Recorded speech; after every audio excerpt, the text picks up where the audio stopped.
किरण भाऊ जगताप असतील, त्याचबरोबर संग्राम भाऊ नराळे असतील, संकेत भाऊ असतील, त्याच्याचबरोबर सोमनाथ भाऊ चव्हाण असतील, अमोलजी शिंदे व आपल्यासारखे अनेक मान्यवर आमच्याबरोबर भक्कमपणे राहिलेत, यासाठी मी सर्व विद्यार्थ्यांच्या वतीने या सर्वांचंच इथं आभार व्यक्त करतो.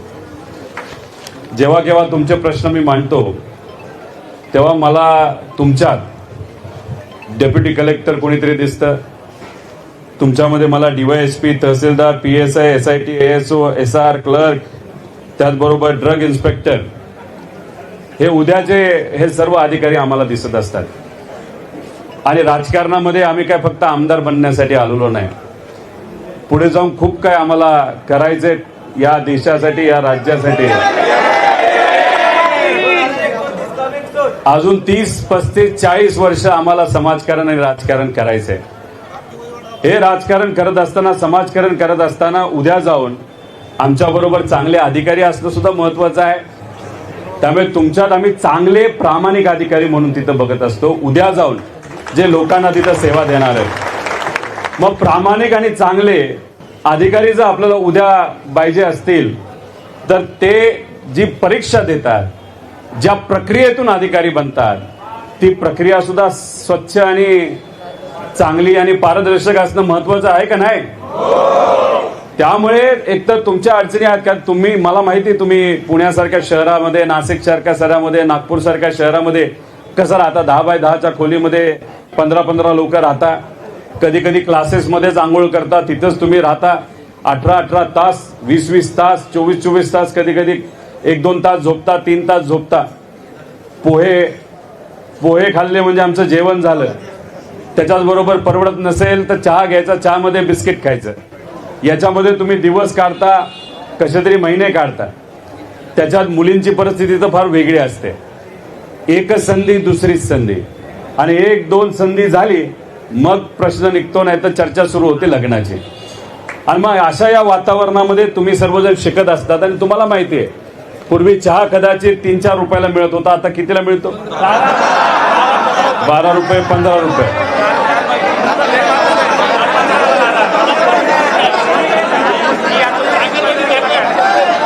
देशाच्या प्रमुखांनी आपल्याला सांगितलेलं आहे, पेट्रोल आणि डिझेल महाग झाले, कमी वापरा. तेल महाग झालंय खायचं तर ते कमी खावा. म्हणजे खर्च कुठेतरी वाढलेत, महागाई वाढलेली आहे.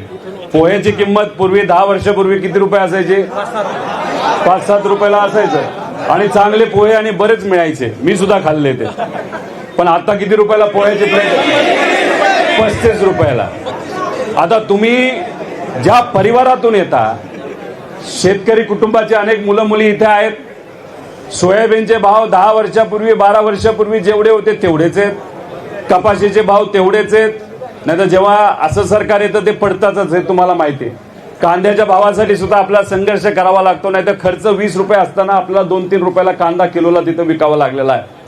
मग शेतकऱ्याची अशी परिस्थिती असेल तर शेतात काम करणाऱ्या मजुराची काय परिस्थिती असणार आहे? त्याच्याचबरोबर इतरही छोटे मोठे व्यवसाय करणारे दुकानदाराची मुलं सुद्धा आपल्यात आहेत. एका दुकानावर अख्खा परिवार चालायचा. आता त्याचाच मुलगा शिकून सुद्धा त्याला नोकरी मिळत नाही म्हणून त्याच दुकानावर काम करतो.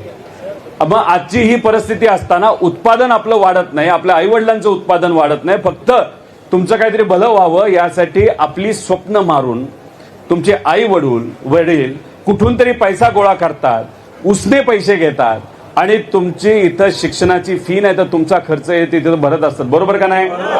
त्यामुळे तुमचं स्वप्न हे तुमचं नसून तुमचं स्वप्न हे तुमच्या आई वडिलांचं सुद्धा आहे.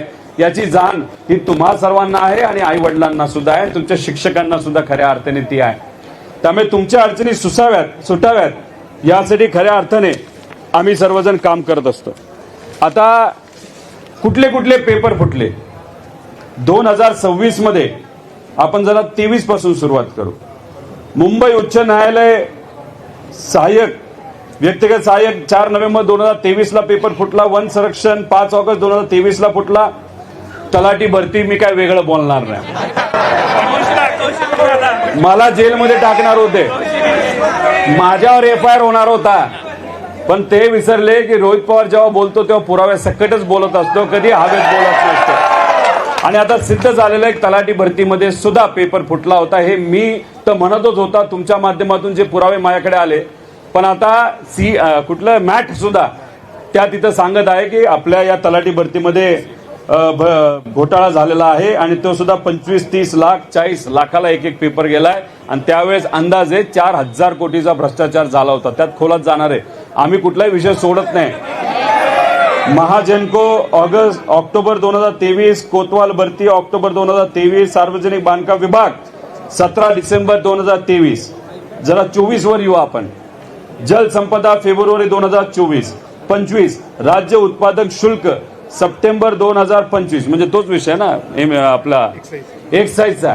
एक्साईज मध्ये काय झालं होतं की मार्किंग पॅटर्न म्हणजे कुठल्या विषयाला किती महत्व दिले हे फुटला होता. हा विषय तुम्ही आपण सर्वांनी मांडला. पण याच्यामध्ये मॅटली सुद्धा आता कन्क्लुजन केलेलं आहे. त्याच्याबरोबर आपल्या MPSCली सुद्धा सांगितलेलं आहे हो मार्किंग पॅटर्न हा फुटला होता. म्हणजे MPSC वर जो आपल्या सगळ्यांचा विश्वास हा कायम आहे, अजून सुद्धा आहे. पण त्याच्यामध्ये अशा गोष्टी घडत असतील तर कुठंतरी आपल्याला वाईट वाटतं आणि भीती वाटते. 2026 मध्ये मी सांगतो HSC केमिस्ट्रीचा 8 फेब्रुवारी 2026, FDA ज्याच्याबद्दल आपण चर्चा करतोय मार्च 2026, SRPF 2026, नीट परीक्षा याच्याबद्दल मी वेगळं बोलणार नाही. एका मोठ्या नेत्याला घरी बसावं लागलं याच्यासाठी फक्त युवा शक्तीच्या समोर.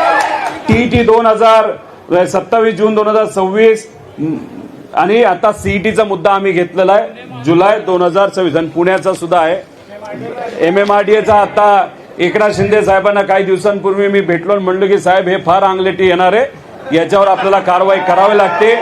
मी त्यांना ज्या दिवशी भेटलो त्याच दिवशी संध्याकाळी अधिकाऱ्यांनी एक कमिटी फॉर्म केलेली आहे, समिती फॉर्म केलेली आहे आणि त्या प्रश्नपत्रिकेमध्ये नाही तर त्याच्यामध्ये काय घोळ झाला हे सांगतील.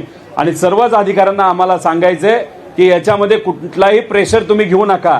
कारण का आमच्याकडे सुद्धा पुरावे आहेत. तुम्ही जर प्रेशर घेतला आणि खोटा रिपोर्ट बाहेर काढला तर खरं रिपोर्टकार आम्ही जर पुढे काढलं या मराठी मीडियाच्या माध्यमातून तर तुम्हाला मात्र त्या ठिकाणी महागात पडेल. त्यामुळे कृपा करून प्रेशर घेऊन या मुलांच्या भवितव्याला तिथं कुणीही हात लावू नये अशी आमची विनंती आहे.